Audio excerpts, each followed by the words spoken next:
无尽冬日，这是现如今全网广告最多的游戏，很多观众私信我，问我可不可以出期视频品鉴一下。之前是觉得太一坨了，不氪金完全不知道有什么好看的，所以就打消了玩游戏的念头，跑去玩雷霆战机。那现在不一样了，因为我们的好homie叮当猫说是要一起玩，那可能有观众会说了，这和你自己玩有什么区别吗？当然有啦，叮当猫他们要一次就氪几万进去，那我就可以只氪几十块钱进门里混了，还不会第二天被踹出去。而且那种一门的加成很夸张，你的一门带队等于比别人多氪个几百几千块钱，所以咱们就能开坑了。最狐假猫威的一集，咱们今天也是准备了传说中1个月卡的爆氪预算，必须给大伙看看这一集后面到底是巧克力味大便还是大便味的巧克力。如果大伙想看我开坑完整无尽冬日，点赞投币收藏和加过2万，记得更新。那咱们废话不多说，直接开始游戏。OK， 游戏是经典微信小程序啊，剧情非常简单。这个世界跟那种末世小说一样，突然就变成了什么零下100度，搞得人类都要灭绝了，所以大伙就要重建家园，抱团取暖。那这就是我们的大本营了。我们的首要目标就是升大本营，也就是升本，然后就是建各种收集物资的建筑，再用收集的物资投入到建筑里，无限循环。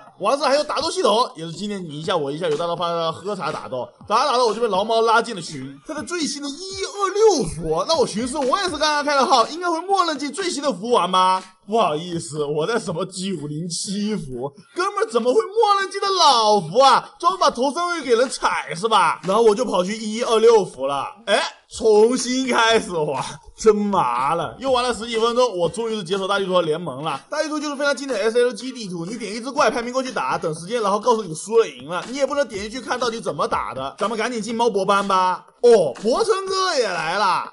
叮当猫氪多少啊？怎么1000多万战力呀？我才10万出头。局里的老大还在一边拱火，说让我们开2个门互打，哥们儿第二天没被当成垃圾直接踹了就不错了。那先让我氪个月卡吧，手中送了个什么娜塔莉亚，是个橙卡来的。然后因为过了晚上12点，到了第二天又领了一个橙卡茉莉。但说实话，这游戏的英雄我都不是特别想抽，这设计就像是从一开始就没打算卖英雄皮肤，直接当成战斗力的载体，随便设计几个角色，家里数据就上来了。那就不管那么多了，直接无脑设战力高的就行了。你们知道吗？我刚刚把大本营升到了8级，这游戏给了我一个券，叫做超值月卡优惠券。之前月卡68块钱买的，现在只要30了。那你为什么不在7级本的时候就给啊？升到8级要玩一会儿的。那我亏了38块钱，能不能给我续上1个月啊？怎么会有这种设定？纯搞不是？那先让我玩会儿，看这游戏到底是个什么事儿。OK， 玩了一天啊，我算是玩明白这游戏了，也算是明白为什么有人爱玩了。首先，我们来讲讲这游戏的基础玩法，跟之前说的一样，以各种手段收集物资，像是外面打怪收刮东西，还有借助自然生成的。完事把这些物资全部投入到建筑，还有造兵，造着兵继续去外面打怪收刮东西，这就是基础玩法了。但这游戏还加了点别的，还记得它原本是个末世题材的游戏吗？就是讲天气变冷了怎么样。这玩意儿原来不是摆设，真的有温度设定的。每隔一段时间，这游戏就会来场暴风雪，这暴风雪会导致天气越来越冷，你的居民也就是干活的人会生病，会不开心，还会罢工，搞得你家没办法继续生产资源。所以你必须要跟着游戏进度造建筑，不能几天玩几天不玩，这样你家建不动。而且最主要的是，你战力赶不上去就会被别人踩头。现在大伙都有新手保护罩，没办法互相打，但等到你大本营升到一定等级了，这保护罩就破了，就可以被人打了。比如说叮当猫，他第一天就专门找那些升本升得快的，到处打。这游戏爆兵又慢又耗资源，一次只能爆100-200只兵，然后要花1个多小时。你可以用加速卡加速，但加速卡不是无限的，后面没有了你就要氪金。你说好不容易攒了什么5-6千个兵，给人家高战转一下就碎了，直接没兵了，那还怎么玩呢？直接就退游了。完事你想当成一个单机游戏玩，也没啥剧情，角色也不好看，打架就是你一下我一下，有大刀放大刀喝茶打架。那你说这有什么好玩呢？那问题是你被人踩头的确不好玩，但我们是踩别人头的，所以很好玩啊。之前提到的所有玩法全是服务于踩头的。当你战力比别人高的时候，你就根本不需要管什么啊，我的资源又不够了，什么建不动，兵也爆不动，你直接去抢人家的东西就完事儿了。因为我是在一门嘛，大伙圈贡献很快，然后一门的提升很夸张，只要有门里的人氪金了，马上会发那种礼包，像是博德、叮当猫他们的猛氪，我就在后面猛领。所以我虽然只氪了68块钱，但我可以去赚人家氪了几百块钱的人。那大伙都在赚人家，我不可能不赚嘛！不踩头我还玩什么 SLG， 而且开服的前2天护盾就没了的，要么是升本升太高自动解除了，要么就是想打人了去赚人家自动解除，所以是他们先去打别人的，我是维护正义的使者，这可不能搞错，是你们先去欺负弱小的，我必须得重拳出击。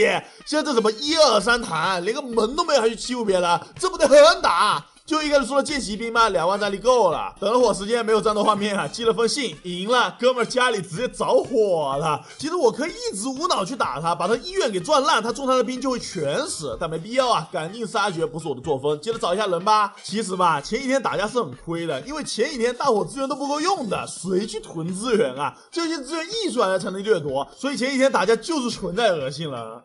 我点回存档一看，怎么有居民抗议啊？心情不好是吧？不是有的住就不错了，怎么其实这么多呢？这游戏也没什么杀鸡儆猴的玩法，只能乖乖给他们造更好的居民房，造更好的设施了。哎呦，真气人啊！还不能杀居民，得找人杀他气了。就你了，这什么月上柳梢头，战力比我低20万，还到处欺负人，打的就是你！我操，输了！怎么输的？这是终极彩头大王，你们知道为什么吗？他的总战力比我低20万，但他囤了13000多兵，2级兵还占多数。这游戏1个小时才出100多兵，他得花多少加速卡才能整出1万多兵啊？这游戏第2天怎么会有人不升自己大本营，也不升建筑，资源全拿来爆兵彩头了？有点夸张啊，这人不行，必须找回面子。但他1万多兵的确有点吓人，我得回去升级一下兵营，然后造高级兵跟他打。我以为就靠英雄的加成用垃圾兵可以撵过去呢，是我 SLG 理解太垃圾了。咱们先去找找别的小卡拉米打打，这游戏还有侦察可以用，现在看到战力不是很低的都侦察一下再打。OK， 又踩了几个人的头，不对，是又执行了几次正义。我现在明白了这游戏该咋打架了。你撞别人是亏的，除非说你能把人家医院撞爆，不然他的兵都是受伤不会死，而你一定会死兵。完事了，我好不容易到了100多万战力，爆了很多3级兵，想再去找那个月上的时候，他跑了，找不到了，哥们儿。那算了吧，有胆怯蜥蜴没办法。我现在的战力已经接近200万了，虽然以宏观的角度来说，除了路边一个，但拿捏一些没怎么氪的小卡拉米还是可以的。而就在第3天的时候，我发现我们门旁边居然有另一个门。我记得我们是先在这里的，他后面来的，这有点可疑啊。想象一下，你玩剧本杀，有人把小兵甩在你旁边，你问他放这干嘛，他说不会打你的，就放在这里。非常可疑，而且他还没有护盾，这就代表了他之前打过别人，他现在敢打别人抢别人的资源，那后面不得等凌晨打我们吗？我看到他部队出去做了什么，100%是去打别人家了，可恶啊！而且他的名字是提酒硬桃花，指不定和那个什么月上柳梢头有关系，必须派兵打。第一波直接派1万个兵过去，给大家都干着火了，然后再来3波把他医院给打爆。我突然发现他有个血条，这血条是干嘛的？难道没了整个机都爆炸了，然后就不用玩游戏了吗？所以我去问了一下会玩 SLG 的人，不能说是一直派队伍去打就能把人家家都拆完，但我总感觉每次派队伍过去打，人家血都不掉的，是按照时间掉的。所以我派了差不多100次兵去打试了一下，在第10次左右的时候，其实他就已经没有兵了，每次去都是报0个兵。中途我也是去打了旁边的这个人，那这人被打了一波就直接开盾了，一点办法没有。后面打着打着，这提酒硬桃花家就被烧完了。所以说家被打没了是怎么样？直接游戏都玩不了了吗？还是说会跑到随机地方复活？不知道嘞。完事了，我发现我家旁边，就在我家旁边有个叫来打我呀的人，直接把家安在我们边界线那里。你以为在拍周星驰的电影啊？我操！你们看到了吧？是他叫我打的，我才打的。像这种要求，我这辈子都没见过。直接爆兵过去，一波干碎他3000多个兵，然后分批次来回打，和盟友上去直接开打，兵直接给我们干完了。完事我还挺乐呵的，想着怎么会有人这么搞笑。结果群里这老大说，他喵的这人原本是我们门的，后面战力太低被踢出去了。所以说他不是故意来找打的，是原本就在这里，还是自己人。你妈被踢了，我以为是故意跑来碰瓷了。有点搞了这货。不过说实话，你看到一个别的门的人加在你旁边，还叫这个名儿，你能忍住3秒不打都是神人了。那咱们第1期进度就玩到这里，好吧？第2期这服护盾基本都没了，就开始互打了。准确的来说，现在剪视频的时候已经在互打了，非常爆笑啊，玩的。期待一下下一期吧。那么想这是本期视频内容，如果喜欢的话，可以给3个错，吸引更多搞笑短视频。大家嘛，我是令，我们下期见。无尽冬日，这是现如今广告最多的游戏，虽然一眼看过去就是个披着兵器时代的皮题，玩是内核是氪金彩头的 SLG 游戏，所以一开始我玩了一下就得出了一坨屎的结论，然后就结束了。但没过多久，我的好后面叮当猫说要带我玩，还氪了2块钱，让我随便氪点，跟他互开坑。我一寻思，我操，这不是爽彩头爽玩？那我跟着玩了几天，觉得是有内容可以做视频，可以开坑，甚至我还为这游戏专门开了个合集。就我当时是想着，这游戏至少能做个什么4期吧，因为这第1期结束之后，这叮当猫打上头了，陆陆续续又氪了5万，一共氪了7万。我觉得7万怎么说都能玩一段时间吧，而且博城也氪了2、3万。结果没想到啊，第2期咱们这个系列就完结了。为什么呢？带我细细道来。在上期视频结束之后啊，这游戏的基地保护罩也差不多到时间了，而我们的盟主叮当猫，他的想法是我们一个门打一整个服，非常夸张的想法，但是毕竟氪了那么多，不是没有可能。那怎么打一整个服呢？很简单，就硬打。当时没什么军师啊，什么战术之类的，就是看到谁就打谁。最先遭殃的是 GGY 和 CMD 嘛，在第1天他们家的高站就被撞烂了，第一站只要没护盾就被打。完事只要是这个区的高站，第1天都被叮当猫撞了，什么 KFC 啊、ACE 啊，也就是后面的1门和2门，在第1天我们就惹了全区的门。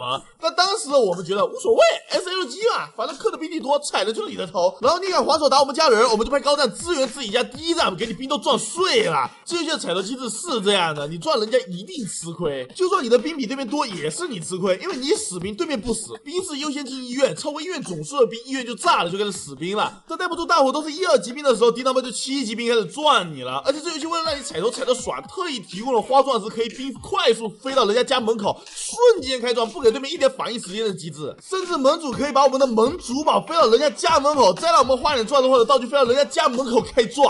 而这也是臭名昭著的疯狂星期五闪击 KFC 事件。我们 NBA 们在星期五晚上突然全门飞到人家 KFC 家门口开始乱转，我虽然没有道具牵能过去，但我花钻石飞过去转了。我的兵都是高级兵，虽然少但是精，所以1万5可以赚人家3万的兵，给对面嘎嘎赚碎。这 KFC 给我们一顿转，一群人都着火了。离得我们这比较近的3秒左右就能到的兵都给赚没了。然后有这么一个人，也就是未来的榜1，他是不是拖我不知道，因为原本是说肯定是拖，后面好像又不是啊。他的行为很奇怪，自家门给我们打了，他不立刻爆氪踩回去，他慢慢氪和我们慢慢玩。就是保持和我们盟最高战力差不多的氪度，所以搞得大家伙都觉得他是拖来刺激消费呢。因为正常氪佬都是会发力，直接氪爆多钱踩你，而不让你保持同氪度，故意跟你打的有来有回。这一战真的是打得弹尽粮绝了，我2万兵打到最后只剩1000多兵了。叮当猫联合众人激发彩头的力量，8个人联合和对面11个人对冲，打了2边都没兵了，大家伙都把自己的东西打没了。这每次对战几乎就是一个648啊，就是有这么氪。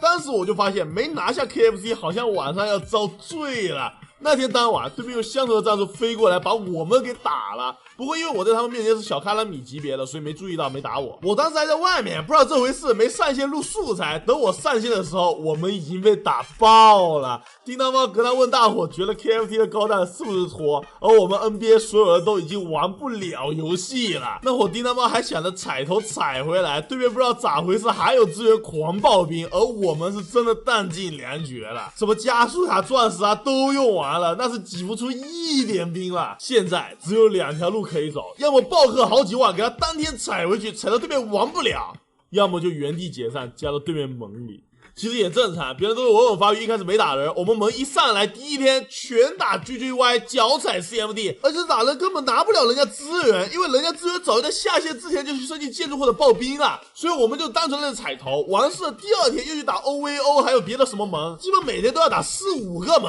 而我是个踩头先锋，见到人就踩，打不过就集合群友踩，以至于那会我的击败排还能到第2名，全服的前10这样。因为说白了，我就氪68块钱，只要有个高蛋看我不爽，没人踩我2脚，我直接退游就完事儿了。与其慢慢发育什么不干，到后面看个路边的野狗要被踹死，不如重拳出击，能打爽多久爽多久。这游戏又不是什么你可以练练技术把头踩回去，或者是你不想被踩头躲起来就行了。这游戏躲不了的，也没有什么技术可言，平常用完了被人踩退游了就完事儿了。我最明白这个道理了，因为我踩的人都是那种低战没怎么充钱的人，他们自从被我们来回踩几天之后就再也不上线了。你就说上线干嘛呢？一上线发现兵全死干净了，整个门基地都爆了，开服活动那什么打血怪都玩不了。这游戏的玩法真的非常简单，也非常的野蛮，你能不能玩游戏都在人家高战的一念之间。游戏里所有的玩法都要踩头绑定，只要人家高战一个想法，你就不用玩游戏了。想象一下，你一直没去打打人，天天开个保护刀自己造建筑，做每日任务像玩 QQ 农场一样上线收个菜就下线，感觉还挺轻松的。没事和人聊个天，然后有一天晚上有个比你厉害的人突然想打你了，没有为什么，就是想打你了。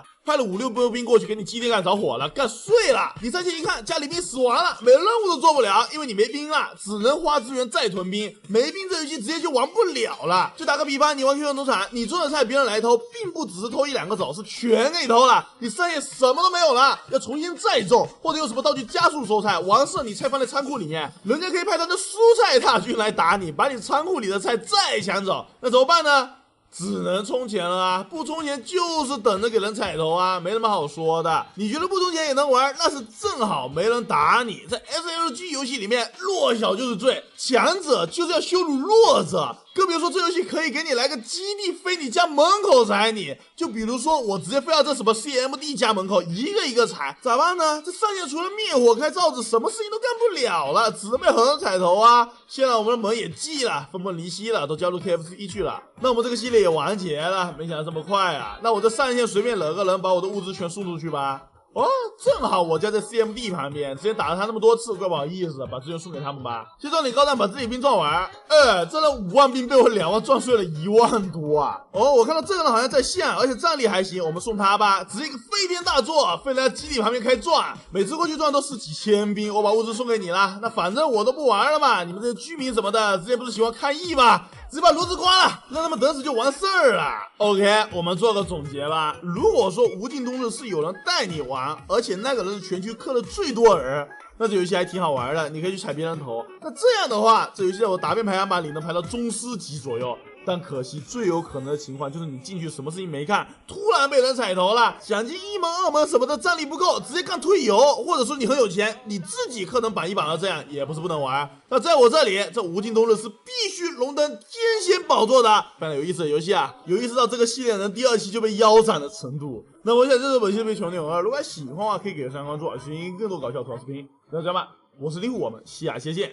不知道大家还记不记得我前段时间玩的那个射雕，当时我还出了2期视频来着，说这游戏在我玩过的这些答辩中算比较好玩的了。只能想到这游戏居然开服没几天就被拉回练那种重练了，结果最近这游戏又蹦出来重新开始测试，那我就好奇啊，这回头重造改了些啥，又加了些啥？你懂我的，作为游戏的品鉴员，也是射雕老玩家，这不来我现在还好好品鉴一番。开始游戏，游戏开局系统教程讲的就是经典剧情，九阴真经重现江湖，各种门派出来争夺，我们也是加入其中这点事儿。这回射雕画面变化大的有点出乎我的意料了。我记得上回我在电脑玩的时候，画面糊的跟480P一样，路边的树叶跟贴图中的贴图。现在这画质跟之前还是一个游戏吗？还有这个技能也做了新的更新，特效也可以啊。给没看过我前2期射雕的大伙讲一下，射雕回炉前的那个版本，技能特效跟史莱克学院差不多一个水平，不然还以为在玩什么玄幻游戏，完全没有武侠游戏的样子。这次回炉重做完的技能，终于有了武侠世界观的那种刀光剑影的感觉。系统教程的最后，我们一般人唯有没超分，结果被个不知道哪蹦出来的白猫直接给我们一群人全秒了。我们这次被打的一觉睡醒，连自己是谁都不知道了。2个不知道谁家小孩说我这次直接睡了7天，猪都没那么能睡吧？这让人一觉睡7天就直接拉去火化了。下一步就是捏脸了。前2回测试的时候，我玩的一直都是个默认的网红脸，什么意思啊？这回测试默认教程也是改了不少，不是之前清一色的网红脸了，多了2个中年面孔，还别说都等着挺帅的。这回我打算捏一个惊天地泣鬼神的超级美男子出来，他这个捏脸每项数值都可以在0到100自由调整，这些数值混搭都这么帅了，那我们搞个全数值100的超级数值怪出来，还不帅得起飞？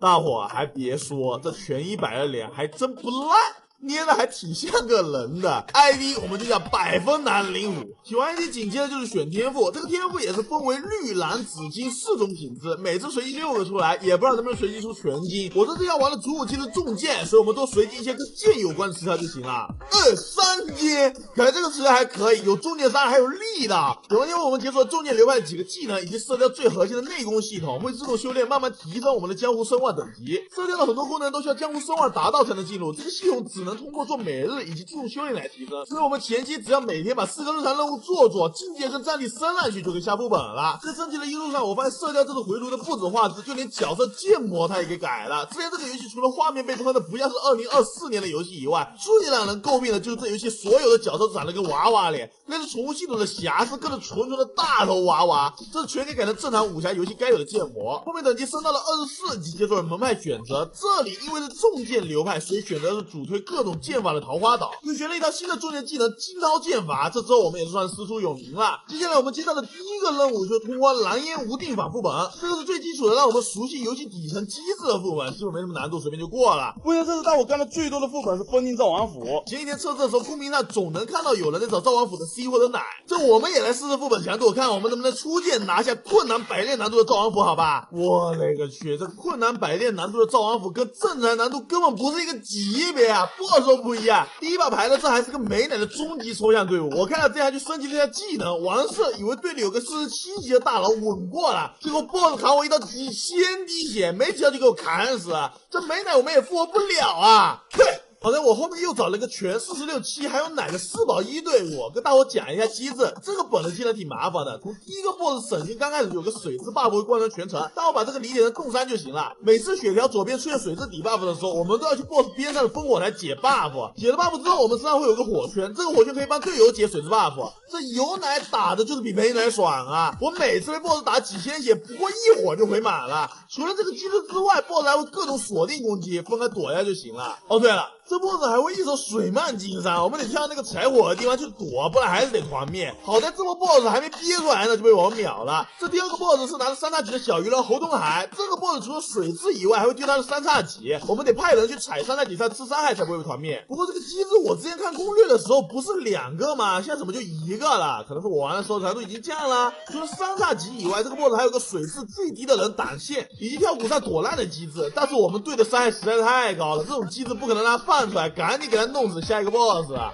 赵王府的最终 BOSS 是杨过他爹杨康。杨康我总共见到了2个机制，其中一个是枪兵突击，这个机制我们要尽量跟队友靠得紧一点，然后在机制出发的时候往空白的地方躲。还有个机制是化身袁绍召唤弓箭手犯贱，我们本来得过去把2个弓箭手打死，但是我们伤害太高了，眼看 BOSS 就7万血，也懒得麻烦了，直接过去给 BOSS 拿下了。最后我也是拿到了一个不知道干嘛的圣母龙跟装备，副本就结束了。拿下赵王府之后，9点钟还有个叫玩触机的世界 BOSS， 这我必须来核试啊，这世界 BOSS 的强度啊！还别说，射雕这个世界 BOSS 做的非常有我之前玩暗黑的感觉，一般人对着世界 BOSS 疯狂输出，既砍山奶套盾，我这种练度比较低的，随便摸2下混奖励就行了。哎，我怎么被秒了？还负担了700米开外，不行，我必须赶紧过去，不然奖励没了。好在我赶路比较快，赶到的时候 BOSS 还有半管血呢，后面我就在边上 OB 这帮人打 BOSS， 偶尔过去放个合出5拳或者回风夺月混点伤害。结果这个世界 BOSS 居然给我报了个武器自选加时装碎片，这也太爽了！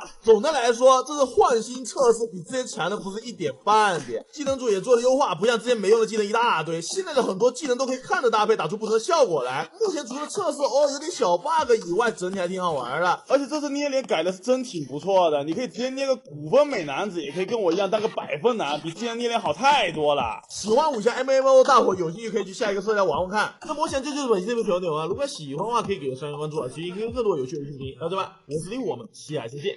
所有的观众应该都知道，我做了不少爆氪系列的视频，像什么欢乐钓鱼大师、电竞经理、奥特曼传奇英雄之类的。无论是我自己正儿八经玩的游戏，还是为了做视频找了一些答辩游戏，凡是氪金多多少少都会有一些正反馈的。你会感觉到氪了金自己是实打实的提升了。毕竟厂商总是要赚钱的嘛，只要你付了钱，游戏就会尽可能给你提供各种正向反馈，好让你继续往里面氪金。这本应该是所有游戏厂商的现状。直到我玩到这款游戏，往里氪了1000多，没过2分钟就后悔了。在这游戏里，你会发现比起计算刚才的局外提升了多少，抽了什么命座，不如祈祷下个4天选项能不能来个好货。每次选择爆服之前，先打开音响播放赌狗快摇，组成了就算是 R 角色也能化身赵子龙在怪堆里七进七出割草无双。每头都想要的也可以通过技术来弥补伤害，氪金提高的是你的下限，但真正的上限还是要看你这把游戏的回响糊不糊。无尽梦回，经常关注新游的大伙应该对这个名字不会太陌生，经常刷视频的时候总能刷这游戏的宣传 PV， 说什么动作 logo 爽游，我本来也是提喜欢 roguelike 游戏的，无论是卡牌类的加入尖塔、超时空翻舟，还是动作类的暖血、星际战士等，我都有玩过，当时玩也挺上头的。那你们懂我的，我可不是什么听风就是雨的人，到底是不是一个合格的动作 roguelike 爽游，还得我亲自品鉴一番才知道。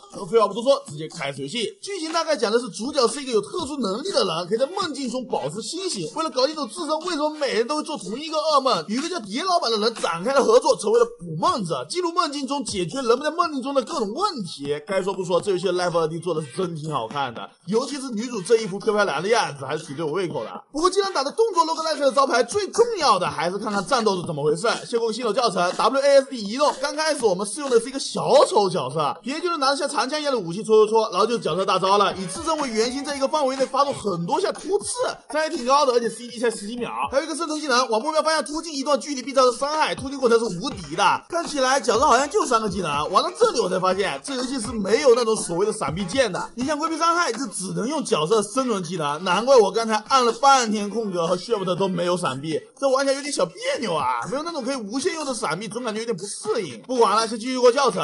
这个紫色是什么东西？哦 ，logo 原来在这儿啊！直接从3个效果里选一个，我们就直接选第一个好了。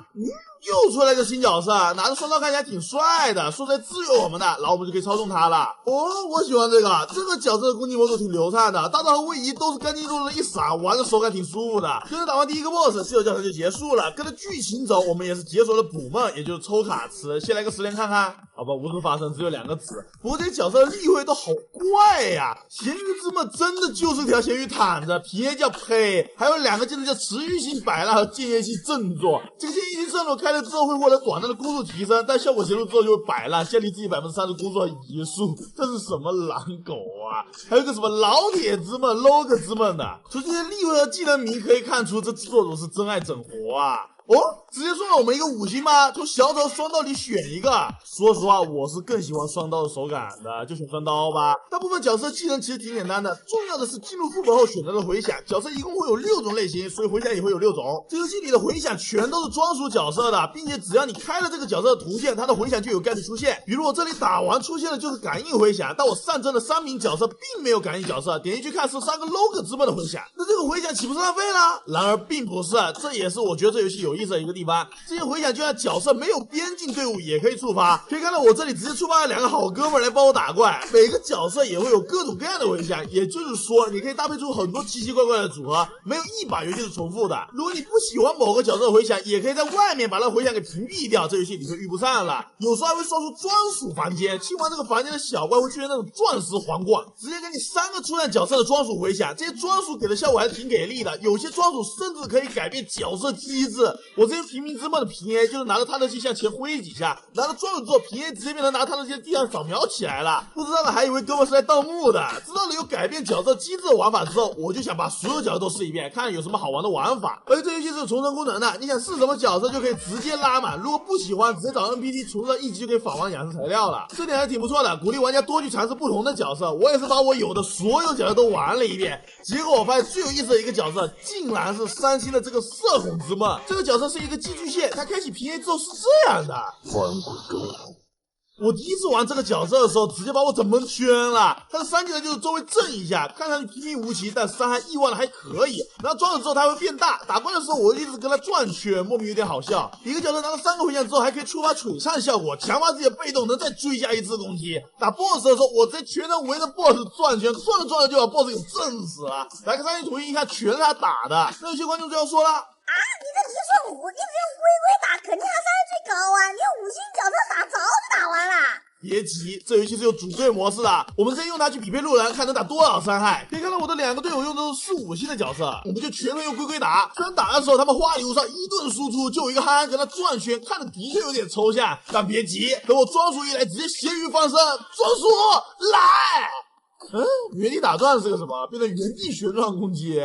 我去，我们从龙龟变成陀螺了！但你别说，变成陀螺之后操作方便了很多，龙龟形态你要转下还得绕一大圈，挺麻烦的。变成陀螺之后就直接趁到怪边让它转就好了。这一关总共有17小关，我们也是直接把2个角色的回响都凑齐到了5个，直接触发了连携，可以选一个强力 buff， 在用一个角色输出的时候也会触发另一个角色的伤害。最终 BOSS 时我就跟他转圈，哪里亮点哪里。打开伤害面板一看，竟然是我这个龟龟伤害第一，其他2个用4星5星的伤害都没我高，太牛了！而且我这龟龟还是没有穿装备的，这游戏3星4星只要回响选得好，伤害完全不虚5星。不过就连3星玩都这么爽，我有点好奇，其他没抽到的角色都有些什么机制呢？玩的还挺上头的，而且这次活动有返利，我直接把所有档位都氪了一遍，直接出这个暴富之梦，这限定值还不会歪，不歪就是好文明，冲！不是哥们儿，虽然不歪是挺好的，但你真让我保底才出啊，80发保底我75发才出，麻了。第2只也是60发才出的，不过好在每抽120次就会送一个随机5星，送了个弹吉他的，还行吧。这就是新角色。哦，原来报复之梦拿的是把加特林，加特林一共有金币、纸币、钻石3种子弹，每次使用2技能就可以随机装填1支子弹，钻石子弹是最牛的，伤害高，接的范围也远。3技能也是根据你现有子弹造成一支大范围的 AOE 伤害，感觉还挺有意思的，就是有点吃运气。拿吉他的这个角色全身都是 AOE，3技能还能把敌人吸到中心来。就从我已有的这些角色来看，基本每个我都玩过了，但是每个角色都有各自的特点，我是真推荐入坑的大伙一定要把每个角色都试一遍，无论是3星4星他们都有着不输5星的机制和玩法，但我最喜欢的还是那个3星龟龟，不仅玩法有意思，只要拿到好回响，伤害也能和5星掰手腕。这几天玩下来，用2个字总结这个游戏就是上头。roguelike游戏最重要的点就是随机性和体系足够足，无尽梦回的每个角色都有着自己独立的体系，然后拿到专属回响就可以体验到完全不一样的玩法。这几天的游玩，几乎每一次战斗都是全新的体验，一直能保持着新鲜感，属实不易。精致的立回和各种整活的地方也给到这游戏加了不少分，比如这个世界频道玩家都爱聊天，但这还有个梦境频道，你打的字全是加密信息，要点开翻译才能看得明白，是真的有点搞的。不过这游戏感觉还是有些需要优化的地方，比如说游戏有个组队模式，虽然能跟朋友玩，但打起来还是各打各的，感觉少了点联动。不知道官方会不会加点什么。不过制作组的反应也是十分积极，第2天就给全服发了20连，并表示之后会如何改动。这种对问题的积极反应也是玩家愿意看到的。今天上线也看到策划持续反馈的诚意，可以说是一个比较负责的官方了。总的来说，无尽梦回这款游戏玩起来还是挺不错的，公测之后我也是会去玩玩看，感兴趣的大伙可以搜一下他们的官方账号，了解更详细的内容。那么我想这就是本期这部小内容啊，如果喜欢的话可以给个上面关注啊，去听更多有趣的游戏评。那这吧，我是我们下期见。